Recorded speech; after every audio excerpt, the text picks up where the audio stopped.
하나님의 말씀은 요한계시록 2장 26절부터 27절까지 보겠습니다. 이기는 자, 곧 끝까지 내 일들을 주목하는 자에게는 만국을 다스리는 권세를 주리니 그가 철장을 가지고 그들을 다스려 질그를 깨뜨리는 것 같이 하리라. 나도 내 아버지께 받은 것이 그러하니라. 성경 66권의 만능 열쇠 요한계시록 원전 강해, 오늘은 2장 네 번째 시간입니다. 짐승과 음행하는 두아디라 교회의 운명, 이런 제목으로 요한계시록 2장 18절부터 29절까지 말씀으로 나누겠습니다. 네 번째 시간인데요. 첫 번째는 에베소 교회, 두 번째는 서머나 교회, 세 번째는 버가모 교회, 네 번째는 두아디라 교회입니다. 에베소 교회의 특징은 뭐였죠? 에베소 교회에서 우리는 처음 사랑을 버렸느니라 라는 말씀이 나옵니다. 그 의미는 뭐라고 그랬습니까? 처음 사랑, 제일 좋은 사랑을, 그러니까 아가페 사랑이 없다는 겁니다. 아가페 사랑이 있었는데 그것이 중간에 없어졌다는 거죠. 그건 뭘 말할까요? 아가페 사랑은 성령을 통해서 오시는 사랑인데, 아가페 사랑이 말라버렸다는 얘기는 성령이 소멸됐다는 얘기죠. 그래서 성령이 소멸되는 교회, 에베소 교회, 두 중인 교회, 에베소 교회 봤고요. 두 번째 서머나 교회는 거기서 특별히 유명한 구절이 있습니다. 그죠? 2장 10절에, 요한계시록 2장 10절 하반절에 죽도록 충성하라. 그리하면 생명의 면류관을 내게 주리라. 근데 그 충성이란 단어가 아니라 믿음을 지키라. 죽는 한이 있더라도, 그러니까 순교하는 교회인데요. 죽는 한이 있더라도 믿음만은 꼭 가지고 있으라. 그 믿음은 사람의 믿음이 아니라 예수 그리스도의 믿음입니다. 그리고 세 번째로 버가모 교회. 버가모 교회는 그 가모스, 페르가모스에서 견고한 결혼을 의미하는 건데, 그것은 뭐가 결혼했냐면, 버가모 교회는 시작할 때 어떻게 됐어요? 내가 있는 데는 사탄의 권좌가 있는 데라. 아니, 교회가 사탄의 그 보금자리가 있다는 거예요. 그러니까 교회와 사탄이 같이 있는 교회. 그러니까 그 교회에서는 어떤 일이 벌어질까요? 그래서 교회는, 사탄 마귀는 일자리가 다른 데 있는 것이 아니에요. 교회가 그런 것입니다. 그래서 교회의 본연의 모습으로 나갈 때는 반드시 어려움을 겪게 되는데, 그것은 사탄이 그런 일을 하기 때문에 그렇다는 것을 알 수 있습니다. 그래서 우리는 마지막 때, 주님 오실 때 더욱더 교회에는 그런 일이 벌어진다는 것을 유념할 수 있습니다. 오늘 네 번째 두아디라 교회 시간입니다. 18절 볼까요? 두아디라 교회의 그 천사에게 편지하라. 그의 눈들이 불꽃 같고 그의 발들이 빛난 주석과 같은 그 하나님의 아들이 이르시되. 그러니까 두아디라라는 뜻은요, 띠아테이라라는 뜻인 것인데요. 띠아테이라는 띠오스라는 단어와 테아레스라는 세 단어가 합한 것입니다. 띠오스라는 것은 제사 지내는 거, 제사. 아는 아니라고 하는 거. 테이레스는 약화된다는 거. 그러니까 제사 지내는 게 약화되지 않았어. 그러니까 우상 제사 제물 되는 게 더욱 끊임없이 일어나고 있는 제사. 그런 일이. 그래서 두아디라 교회는 그 사대교와 더불어 후 3년만 동안에 짐승의 표를 받고 후 3년을 지내는 교회, 거기에 어울러져 지내는 교회입니다. 그러니까 두아디라 교회 만약에 성도라면 어떤 일을 해야 될까요? 후 3년반이 끝나자마자 반드시 회개해야 되는, 그걸 안 했다가는 이제 큰일 나겠죠. 그런 운명을 타고난 교회가 두아디라 교회입니다. 그래서 이 두아디라 교회를 보시는 예수님의 모습이 여기서는 특별해요. 그죠? 요한계시록 11장 14절에서 그 모습과 비슷합니다. 그의 눈들은 불꽃 같고 그의 발들은 풀무불이 달려난 빛난 주석 같고 그의 음성은 많은 물소리들과 같으며. 그러니까 이것은 결국 눈이 불꽃 같다는 얘기가 살핀다는 얘기죠. 그러니까 짐승과 결합해가지고 있는 교회니까 얼마나 황당한 일을 했겠습니까? 그러니까 주님의 그런 눈으로 살피시는 주님을 볼 수 있습니다. 19절을 볼까요? 내가 내 사업 곧 네 사랑과 믿음과 섬김과 인내를 아노니 네 나중 행위들이 처음 것들보다 많도다. 그러나 내게 책망할 일이 있노라. 그러니까 한마디로 두아디라 교회는요, 교회 일을 굉장히 많이 하는 거예요. 교회 일들이 사랑과 믿음과 섬김과 인내 이걸 많이 하는데 그게 나중에 갈수록 더 많다는 거예요. 나중에. 그러니까 교회 일거리든 많이 하는데 사실은 이게 주님을 기쁘시게 하는 일이 아니라 자기들끼리 아주 기쁜 일을 하는 거죠. 결국은 책망 받을 일이 있는 것입니다. 근데 두아디라 교회는 그 책망할 일이 나와요. 그것이 20절 두 번째 하반절에 나옵니다. 자칭 선지자라 하는 여자 이세벨을 내가 용납함이니 그녀가 내 정도를 가르쳐 꾀어 행음하게 하고 우상의 제물을 먹게 하는도다. 이때 자칭 여자 이세벨, 이 이세벨은 누군가요? 구약시대 때 북이스라엘의 왕 아합 왕의 그 아내 이름인데 이건 고여자가 아니라 이건 교회에 있는 두아디라 교회에 이세벨이 있다는 거예요. 내가 이세벨이다라는 거예요. 근데 이 이세벨이 뭘 상징할까요? 요한계시록에서 13장에 보면 두 가지 짐승이 나오죠. 바다에서 올라오는 짐승이 적그리스도고 세계 정치적인 지도자. 그 다음에 요한계시록 13장 11절부터는 땅에서 올라오는 짐승이 나와. 그건 땅이라는 건 교회니까 교회 지도자 중에서 그 짐승이 나오는데 이거를 설명해 주는 것이 여기서는 이세벨, 그러니까 선지자 이세벨이 여기서 나오는 것입니다. 그러니까 이것이 이제 요한계시록 13장에 가서는 땅에서 올라오는 짐승으로 설명이 되는 것이죠. 근데 왜 여기서 이세벨이라고 할까요? 이것은 우리가 생각해 볼 수 있습니다. 적그리스도가요, 사실은 바다에서 올라오는 짐승이잖아요. 근데 이 적그리스도를 요한계시록 11장 17절에 보면 또 요한계시록 17장 그 18절에 보면 뭐라고 하냐면 적그리스도를 무저갱에서 올라온 짐승이라고 그래요. 그럼 뭐가 맞을까요? 바다에서 올라온 짐승인데 무저갱에서 올라온 짐승이라고 그러니까 이게 뭐가 맞을까? 둘 다 맞습니다.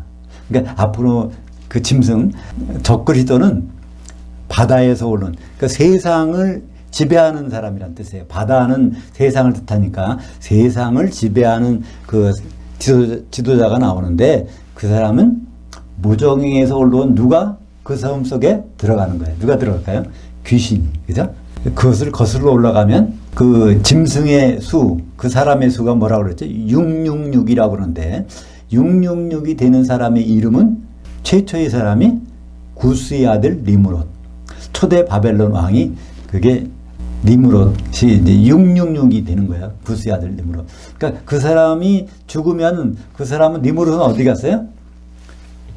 몸은 흙으로 가고 그 이제 영은 어디로 갔겠죠? 음부에 있겠죠. 근데 그 속에서 활동하던 귀신이 쭉 나와서 결국은 이제 마지막 적그리스도에 들어간다는 걸 알 수 있는데 그것처럼 여기 20절 비의 후반부에 보면 자칭 선지자하는 그 여자 이세벨, 그러니까 여기에 이렇게 이 사람도 교회에 있는 사람, 두아디라 교회에 있는 사람인데 그 귀신이 이세벨이 들어갔던 귀신이 거기 들어갔고 이세벨 이제처럼 행세하는 것 같아요. 그죠? 아합 왕의 부인에게 들어갔던 그 이세벨 귀신이 이제 여기에서 그러니까 선지자 노릇하는 것 같아요. 교회에 와서. 그래서 이것이 바로 땅에서 올라오는 짐승에게도 그 귀신이 들어가서 역사하는 것 같아요. 요한계시록 13장 11절에 그게 나오죠. 내가 보매 또 다른 짐승이 땅에서 올라오니. 요한계시록 13장 1절에는 바다에서 올라오는 짐승, 그게 적그리스도고 정치적인 지도자. 그리고 요한계시록 13장 11절은 땅에서, 그러니까 교회 지도자예요. 거짓 선지자가. 근데 어린 양같이, 예수님 비슷하게 어린 양같이 뿔이 있고 그 용처럼 말을 하더라. 그러니까 이게 이제 어린 양이라는 단어가 요한계시록에 아마 29번 나올 거예요. 근데 요한계시록에 그 5장 6절에 처음으로 어린 양이 나오는데 거기 정관사가 없어. 그 다음부터는 정관사가 붙었어요. 그러니까 예수님 십자가에서 6월절에 돌아가신 그 어린 양이 예수님이 쭉 나오는데 여기에 요한계시록 13장 1절에도 어린 양이 또 한 번 등장해요. 여기에는 정관사가 없어요. 그러니까 예수님이 아닌 어린 양이라는 뜻이죠. 어린 양처럼 생겼는데 그것이 용처럼 말을 하더라. 그러니까 사탄처럼 말하는 거예요. 그게 무슨 뜻인지 아시겠죠? 적그리스도와 거짓 선지자, 바다에서 올라오는 짐승과 땅에서 올라오는 짐승이 다른 거예요. 그죠? 근데 땅에서 올라오는 짐승이 사탄처럼 말을 한다는 거죠. 요한계시록 13장 15절, 그가 거짓 선지자, 땅에서 올라오는 짐승이 권세를 받아 그 짐승이 우상에게 생명의 영을 주어. 이 영이라는 것이 그 귀신이겠죠? 그러니까 AI 같은 로봇가 말을 한다는 거예요.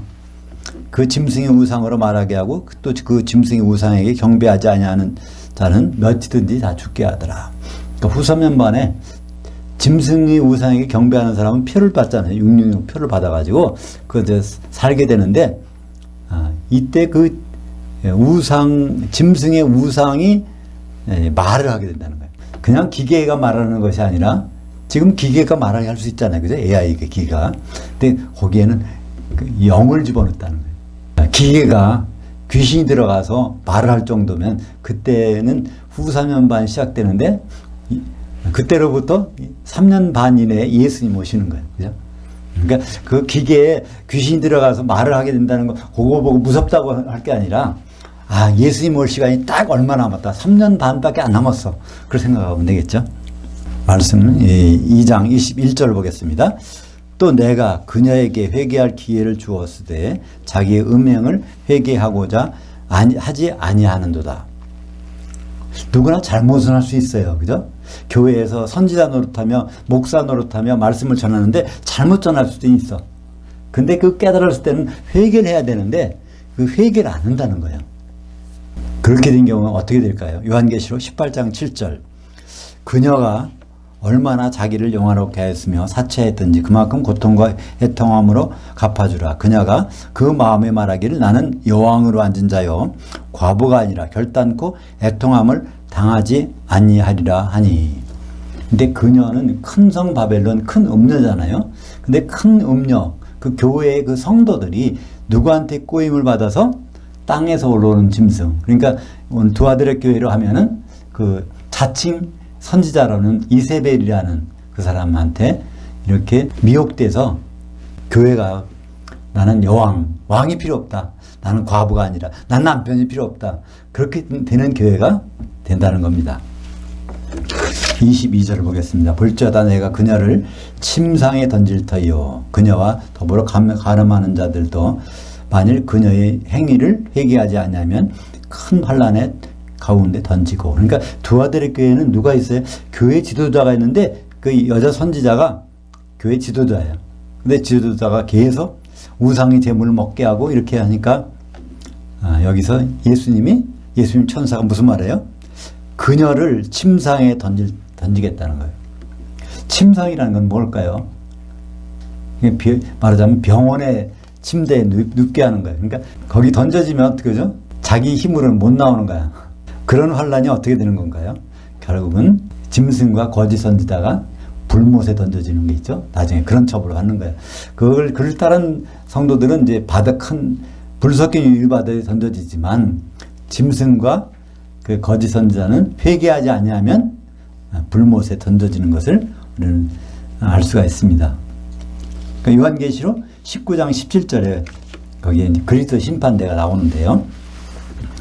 또 내가 보니 한 천사가 태양 안에 서서 공중에 나는 모든 새들을 향하여 큰 음성으로 이르되 와서 하나님의 큰 잔치에 모여 18절 왕들의 살과 장군들의 살과 장사들의 살과 말들과 그것을 탄 자들의 살과 자유인들이나 종들이나 작은 자들이나 큰 자들이나 모든 자들은 살을 먹으리라. 그 땅의 왕들이 원래는 누구죠? 성도들이잖아요. 땅이 교회니까. 근데 여기에 땅의 왕들도 있고 장군들도 있고 장사들 뭐 있어요. 이게 교회에 성도들도 있고 아직 성도는 되기 전엔 겨우 믿은 초신자도 있을 것이고 이런 여러 종류의 사람들을 이렇게 영적으로는 전쟁하는 군인들로 이렇게 설명하고 있는 거죠. 교회 성도들인데 이게 예수님을 대적하는 그 적그리스도 편에 들어서 거짓 선지자의 편에 들어서 이렇게 하던 그러니까 두 아들의 성도들이 막 이런 식으로 한다는 거예요. 마지막에. 그러니까 결국에 이렇게 하더라도 마지막에 회개를 해야 되는데 회개를 안 하고 계속 대적하고 있을 때 그들이 이제 예수님의 입에서 나오는 칼로 심판받는 장면이 나오게 되는 것입니다. 그것이 바로 마태복음 25장 31절에 그 똑같은 거죠. 그리스도의 심판대가 성경에는 곳곳에서 나와요. 고린도후서 5장 10절에 그리스도 심판대가 나오고 또 로마서 14장 10절에도 그리스도 심판대, 거기는 그 하나님의 심판대, 예수님을 그 하나님이라고 했고 그 하나님의 심판대는 형제 사랑을 못하는 사람들이 이제 거기서 떨어지는 일이 나타나죠. 또 마태복음 25장에 다 세 가지가 그리스도 심판대예요. 열처녀의 비유도, 그 달란트의 비유, 또 양과 염소, 그것 다 예수님 오셔서 그렇게 심판하시겠다는 내용입니다. 거기 마태복음 25장 31절부터 33절까지 보면 인자가 자기 영광으로, 이게 이제 예수님 오셔서 공중에서 심판하시는 거예요. 모든 천사들과 함께 올 때, 왜 모든 천사들과 함께 오나요? 예수님이 누구시니까? 천사장이니까. 그러니까 얼마 전에 보니까 댓글 어떤 분이 올려주신 분이 있던데, 예수님은 하나님의 아들이 천사가 아닙니다. 이렇게 올리셨더라고요. 예수님은 분명히 하나님의 아들이세요. 예수님은 분명히 사람이신데 사람 중에 제일 높으신 분, 맏아들이세요. 그죠? 근데 예수님은 모든 천사를 다 다스리니까 천사장이시란 말이에요. 그죠? 그래서 모든 천사가 그때는 셋째 하늘에 하나도 남아있지 않고 다 예수님과 더불어 공중으로 옵니다. 그래서 마태복음 25장 31절에 인자가 자기 영광으로 모든 천사들과 함께 올 때 자기 영광의 보좌에 앉으리니 모든 민족을 그 앞에 모으고, 이때 모든 민족은 유대인이나 헬라인이나 모든 나라 관계없이 예수 믿는 사람들을 나타내죠. 그 앞에 모으고 각각 구분하기를 목자가 새끼 염소들을 중에서 장성한 양들을 구분하는 것 같이 하여 장성한 양들은 오른편에 새끼 염소들은 왼편에 두리라. 그것이 또 한편에 그리스도의 심판대. 이것이 각각 심판을 이렇게 여러 번 하는 것이 아니라 심판은 한 번 있어요. 공중에 올라가서 한 번 있는데 이것이 여러 모습으로 지금 보여주시는 거죠. 마태복음 25장 46절에 그들은 영벌에, 의인들은 영생에 들어가리라. 그때 영생 영벌이 영원한 삶, 그게 아니라 한 시대의 삶. 한 시대 누구와 같이 사는 거? 예수님과 같이. 예수님을 경험하는 거, 예수님을 아주 잘 아는 거, 그 1000년 동안. 그것이 영생이고, 그 반대 영벌은 지옥에 가서 예수님과 떨어져서 예수님과 식사를 못하는 것이 영벌입니다. 그래서 고린도후서 5장 10절에 우리가 다 반드시, 이거는 성도들이 다 반드시 예수 믿으면 예외 없이 그런 뜻이죠. 그리스도의 심판 앞에 나타나게 되어 각각 선악간에 그 몸은 몸들이 복수가 아닙니다. 우리 각자 여러 몸이 아니라 단수 예수 그리스도의 그 몸에 선한 일을 했느냐 악한 일을 했느냐, 그걸 가지고 심판을 받게 된다는 것입니다. 선한 일은 무엇이죠? 우리가 한 몸을 이루어야 되니까 기름이 준비되면 선한 일이에요. 근데 기름이 준비되지 않으면 이게 한 몸을 이룰 수가 없어. 그게 악한 일이죠. 요한계시록 19장 20절입니다. 그 짐승이 잡히고 그 앞에 표적을 행하던 그 거짓 선지자도 잡혔으니 이는 그 짐승이 표를 받고 그의 우상에게 경배하던 자들로 그 표적으로 미혹하던 자라.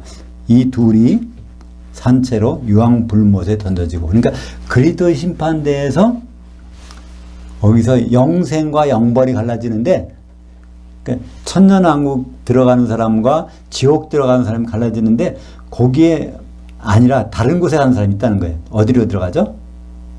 불못에 가는 거예요. 그죠?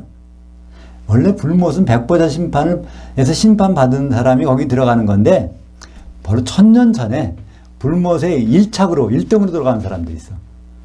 공동 1등이야. 그게 누구죠? 바다에서 올라온 짐승과 땅에서 올라온 짐승. 이 둘은 그들은 지옥도 구경을 못해요. 직접 불못에 가는 거야. 그러니까 그것을 오늘 요한계시록 2장 22절에 볼지어다 그녀를 침상에 던질 터이요. 그러니까 그녀는 여기서 거짓 선지자, 그죠? 이세벨이라고 하는 거짓 선지자. 자기 혼자만 잘못되는 것이 아니라 모든 성도들을 우상 숭배하고 그를 끌고 가는 자. 그래서 그런 성도들은 잘못해서 회개하지 아니하면 불못에서 지옥에서 천년을 벌 받는데, 그렇게 한 거짓 선지자, 이제 2장에서는 그러니까 이세벨, 자칭 이세벨은 침상에 떨어져서 거기 못 일어나니까 불못에 던져지는 것이죠. 23절 보겠습니다. 내가 사망으로 그녀의 자녀들을 죽이리니 그 교회들이 모두 나는 사람의 뜻과 마음을 살피는 자인 줄을 알라. 내가 너희 각 사람의 행위대로 갚아주리라. 그러니까 그녀의 자녀들이라는 건 뭘까요? 그녀를 거짓 선지자를 따르는 성도들 얘기하는 거죠. 그러니까 예수님 말씀하신 거에 참 다시 이렇게 거듭 생각이 나요. 그죠?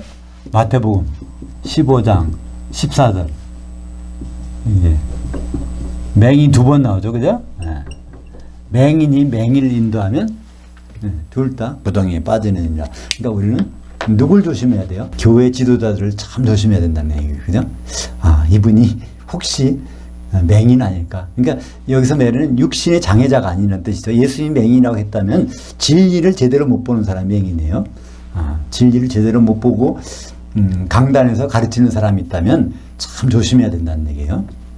요한계시록 18장 21절. 잘못된 목회자를 따르는 사람은 어떻게 되는지 나오죠. 한 힘센 천사가 큰 맷돌 같은 돌을 들어 그 바다에 던져 이르되 큰 성 바벨론이 이같이 비참하게 던져져 결코 다시 보이지 아니하리로다. 큰 성 바벨론, 큰 음녀, 거기에 있는 성도들이 불 섞인 유리바다에 던져진다는 거예요. 누굴 따라가서? 맹인을 따라가서.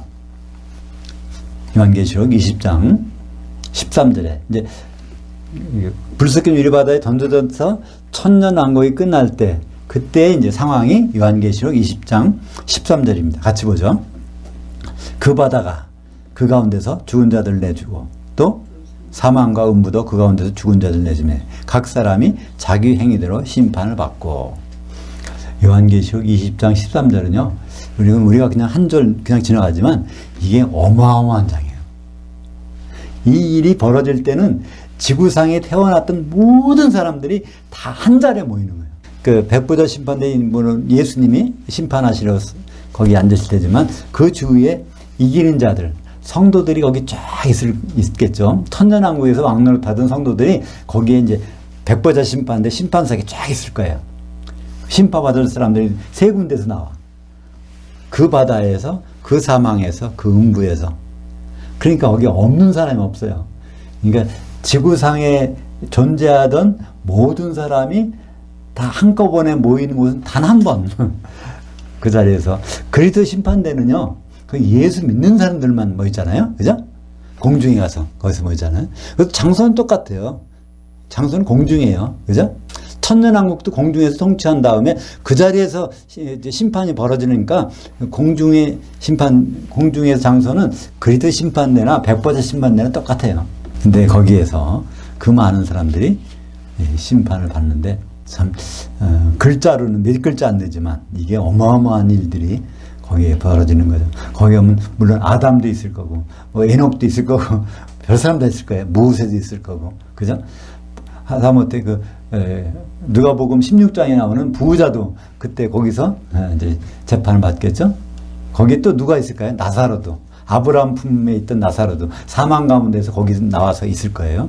그러니까 모든 사람들이 있고. 요한계시록 2장 24절입니다.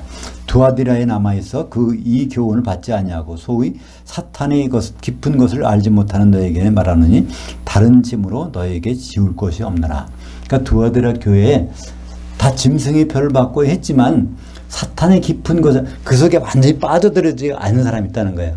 짐승의 표는 할 수 없이 먹고 살기 위해서 받았지만 여전히 회개할 기회가 있으면 내가 반드시 회개해야지, 그런 사람들이 있다는 거예요. 그런 사람들은 회개만 하면 거기에서 벗어날 수 있는 거죠.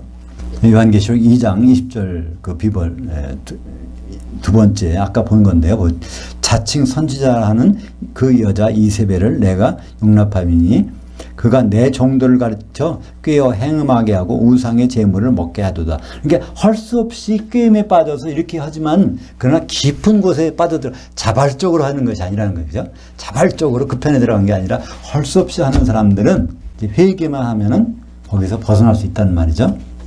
요한계시록 2장 25절 보겠습니다. 다만 너희에게 있는 것을 내가 올 때까지 굳게 잡으라. 그러니까 우리가 마지막으로 반드시 있어야 될 것이 있어요.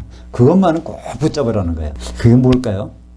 그러니까 그 요한계시록 7개 교회 말씀하시면서 이것만은 꼭 하라고 할 때 그때 연이어 나오는 것은 이기는 자는 이 말이 나와요. 그죠? 이기는 자가 되는 것만큼은 꼭 붙잡고 있으라는 거예요. 이기는 자. 그게 되면 뭐 만사 형통이야. 다 해결되는 거예요. 그죠? 어떤, 심지어 짐승이 별을 받았더라도 회개하고 아주 그 이기는 자가 된다고 하면, 해결된다는 것이죠. 그래서 내가 올 때까지, 이 말은 무슨 말일까요? 두 아들의 교회는 살아서 예수님을 보는 교회예요. 그죠? 그러니까 내가 올 때까지, 그러니까 예수님을 만나는 교회예요. 살아서. 무덤에서 살아나는 게 아니라 예수님을 살아서 만나는 교회. 사대교회와 더불어서 그렇죠. 예수님은 반드시 오십니다. 우리는 우리 복음성가나 우리 찬송가 때문에 그걸 많이 오해요. 우리 주 날마다 주와 함께, 그러니까 주님과 같이 걸어다닌다. 주님이 나와 함께 하시다. 맨날 이런 노래를 부르다 보니까 주님이 오신다는 생각을 안 한단 말이에요. 주님이 여기 안 계시다는 생각을 안 한단 말이에요. 그게 참 우리 신앙을 굉장히 멍들게 하는 거죠. 그러니까 주님은 여기 안 계십니다. 그러나 주님은 반드시 오십니다. 지금 우리와 함께 계신 주님은 누구죠? 성령님이세요. 그죠? 그분을 잘 기름을 준비하고 있으면 반드시 예수님이 오십니다. 요한계시록 1장 7절에 볼지어다 그가 구름을 타고 오시리라 각 사람의 눈이 그를 보겠고 그를 찌르는 자들도 볼 것이요 땅에 있는 모든 족속이 그로 말미암아 애곡하리니 그러하리라. 여기서 땅에 있는 족속이 어떻게 공중에 있는 분을 볼까요? 그러니까 땅에 있는 족속은 어디 갔다는 얘기예요? 주님 오실 때는 공중에 올라갔다는 얘기죠. 그죠? 이때 땅은 교회니까. 주님은 절대로 지상에 재림을 안 하십니다. 하실 필요도 없어요. 영의 몸을 입고 지상에 내려와서 뭐 하신다고요? 그죠? 성도들도 다 공중에 올라갔는데 주님만 지상에 내려오시겠어요?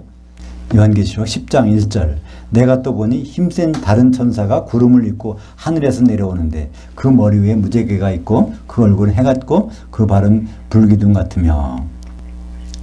여기 다른 힘센 천사, 이건 누구죠? 천사는 천사인데 힘이 세. 천사 중에서 가장 힘이 센 천사는 누굴까요? 천사장이죠. 그죠? 그러면 바로 예수님을 다른 식으로 표현한 거죠. 근데 여기서 보니까 구름을 입고 오신다고 했어요. 구름에 둘러싸여서 오세요. 이 구름은 누굴까요? 문제가 어렵나요? 우리 저기 보면 알 수 있어요. 그 마태복음 25장 31절 보면 알 수 있어요. 그 프린트물 중간에 그 가운데 중간에 그 윗부분에 있어요. 마태복음 25장 31절 인자가 자기 영광으로 모든 천사들과 함께 올 때, 이것은 누가 말한 거죠? 예수님이 직접 말해서 나는 천사가 올 거야. 이건 예수님이 말씀하신 거예요. 근데 요한계시록 10장 1절은 요한이 본 거예요. 요한이 본 거는 힘센 천사가 구름에 둘러싸여서 와. 그럼 그 구름이 누굴까요? 천사, 그죠? 그러니까 천사는, 그러니까 우리 인간의 육안으로 볼 때는 구름처럼 보이나 봐요, 그죠? 근데 그 천사는 바로, 그 구름은 천사인 것은 예수님이 말씀을 들어보면 알 수 있어. 마태복음 25장 31절은 예수님이 직접 말씀한 거니까 나는 그 천사하고 데리고 올 거야. 모든 천사를 데리고 올 거야. 근데 사도 요한이 본 것은 구름으로 보인단 말이에요, 예수님. 거기에 주위에. 요한계시록 3장 11절 내가 속효리니 네가 가진 것을 굳게 잡아 아무도 내 면류관을 빼앗지 못하게 하라. 그래서 이기는 자는 내 하나님의 성전의 기둥이 되게 하려니. 여기도 마찬가지예요. 요한계시록 그 3장 11절에 빌라델피아 교회에 대해서 할 때도 당부하는 게 뭐예요? 내가 가진 것을 꼭 붙잡고 있으라는 거야. 성도들이 마지막으로 붙잡고 있어야 될 것. 그거 뭘까요? 그것은 쉽게 말하면 기름이라고 할 수 있는데 그거는 이기는 자가 되는 거예요. 그죠? 이기는 자. 어떻게 보면 이기는 자라면 이기는 자가 되는 것. 그것이 아주 우리 성도들에게는 가장 필요한 것입니다. 요한계시록을 읽고서 하나를 깨달았다면 요한계시록 전체를 깨달은 거고 성경을 전체를 깨달은 겁니다. 요한계시록을 읽고 요한계시록에서 2장 26절을 발견하면 그건 성경 전체를 본 것과 마찬가지예요. 그게 바로 유명한 요한계시록 2장 26절입니다. 같이 볼까요?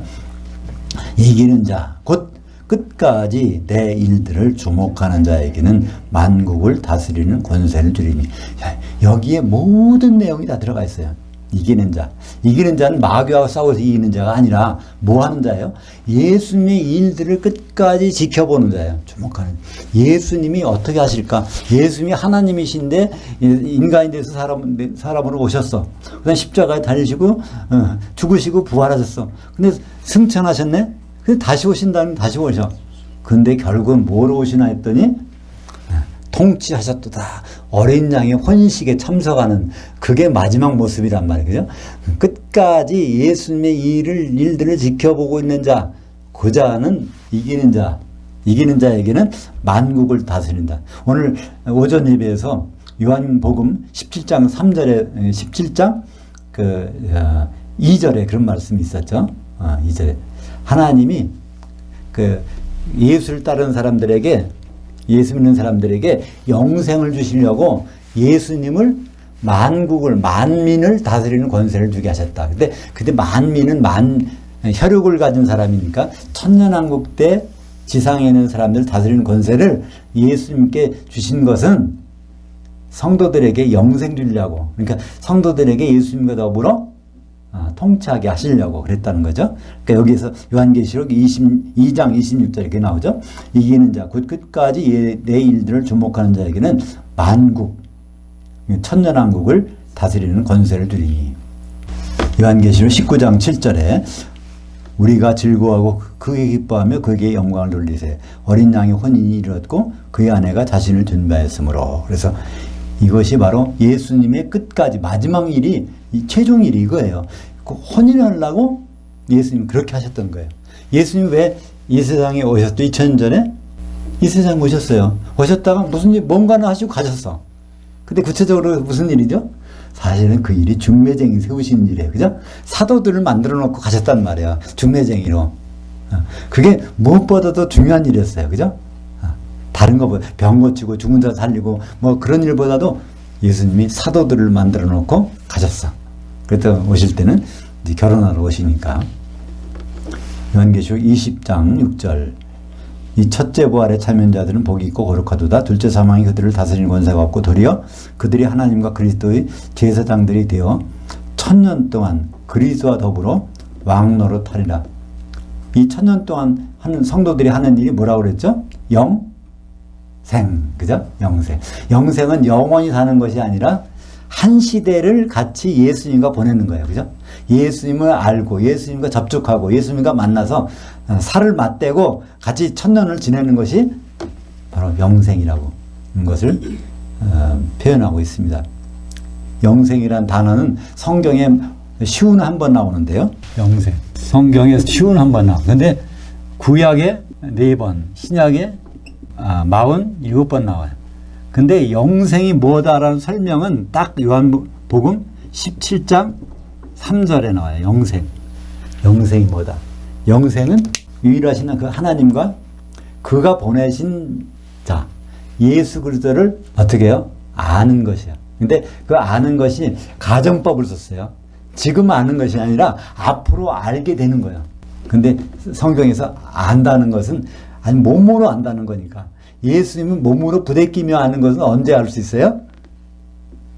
1000년 동안 그분과 더불어 왕노릇하면서 그때가 진짜 아는 거예요. 사람을 우리가 제대로 알 수 있는 거는 그 사람을 겪어봐야 그 사람을 알 수 있잖아요. 그래서 요한복음 17장 7절에 그러니까 예수님을 몸으로 겪어서 보고 알고 있는 그것이 영생이다.